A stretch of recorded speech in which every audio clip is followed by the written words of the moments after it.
Oh, well, Major, I want to start with a short video clip from 1992 from Entertainment Tonight, which is owned by CBS Television. In it, Donald Trump is heard making questionable comments about a young girl. Let's listen to that.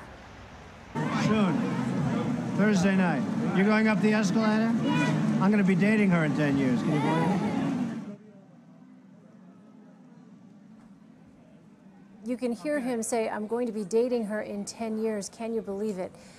Major, I wonder how concerned the Trump campaign is about videos like that one continuing to surface.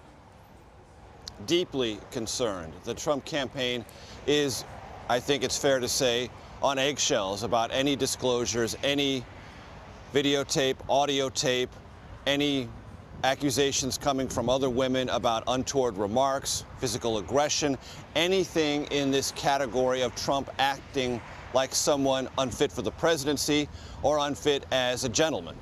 And the Trump campaign doesn't know what's out there, doesn't know what may or may not be coming, and Trump has not really given those closest to him any indication about what might be out there. One of this realities of the Trump campaign, Elaine, and it's been never more apparent than it is now. Unlike most people who run for the presidency, it appears Donald Trump did very little opposition research on himself. Most people who seek the presidency, skilled politicians, do all of that in advance, or as much of it as they can, to find out all the potentially negative things that might be out there, how to prepare for them, how to respond, and how to keep them out of public view if at all possible. The last couple of weeks certainly indicate that if Donald Trump was curious about that, he wasn't curious enough. And the fact that his closest advisors now live in a state of semi-panic about what may or may not be coming indicates to me that Trump didn't do very much of this across the entire realm of possibility, which leaves his campaign and those closest to it, and Trump himself, vulnerable to whatever may come next. Yeah, that's a really good point, Major. As you well know, opposition research really is one of the mainstays of traditional campaigns, including opposition research on a candidate, him or herself. Let me ask you this, Major. Because you know your opponent, your opponent's going to do it, Elaine. So the whole idea is do it preemptively, do it on yourself, learn all of your worst traits, disclose everything, at least internally, and develop a battle plan. It appears this campaign has not done that. Yeah. Let me ask you about this. We know that Donald Trump's core supporters remain unfazed by the controversial remarks regarding women. I wonder how you interpret the polls that we're seeing now. Are those undecided voters responding? And also, Major, what really is the challenge here for those folks who are in Trump's inner circle as they head into these final weeks before Election Day? I think the best way to answer that, Elaine, is based on conversations I've had with Trump supporters this week and that our embed, Sopan Deb, has had as well. Yes, Trump supporters remain fiercely loyal to Trump. They think all of this is either a media exaggeration or that there are things that have been revealed about ethical issues related to Hillary Clinton, the Clinton Foundation, the WikiLeaks emails that they believe are far, far more important and far more on point as to who might or might not be fit for the presidency. They are locked in. And as my piece just reported, people who are donating and gathering money on behalf of the Trump campaign are still writing checks. They are not deterred.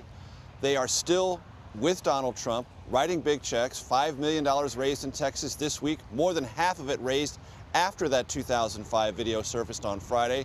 And bundlers I've talked to working on Trump's behalf say that's an indication to them, surprising they concede it to be, that people are still not only committed to Trump, but willing to write big checks on behalf of the campaign. And the principal reason is not because Donald Trump is the best, most ethical person who ever sought the presidency, but they believe Hillary Clinton is, if not the worst, the closest they've seen in their lifetime to the worst, and they want to defeat her and are willing to stick with Trump no matter what to achieve that goal. That seems to me to be the overall context. The challenge for Trump is expand the number of people who believe that, beyond those who have been committed for these many, many months.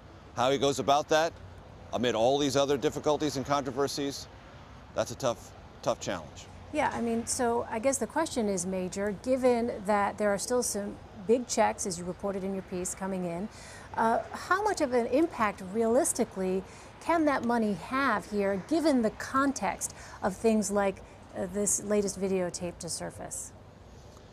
Well, that's a more interesting question this week than it was last week, Elaine, because these funds are raised for the Victory Fund, which is a Trump Republican National Committee joint operation that is basically designed to improve get-out-the-vote efforts for everyone on the Republican ballot, from Trump all the way down. And this schism that's developed over the weekend and intensified in the last couple of days, led by House Speaker Paul Ryan, raises a legitimate question about how much of that money is going to be devoted for Trump, how much is it going to be devoted to House Republican races, Senate Republican races, governor's races, et cetera, et cetera. All of that is to be worked out by the Trump campaign and the Republican National Committee, which they insist publicly are working in hand in glove and in total cooperation. But all of this tumult raises questions about how effective that money can be, how many people you can energize, and how many people you can deliver to the polls. And I think, as I indicated a couple of moments ago, Donald Trump doesn't need any more challenges of this kind. Yeah, a complex political picture. All right, Major Garrett in Lakeland, Florida for us. Major, thank you.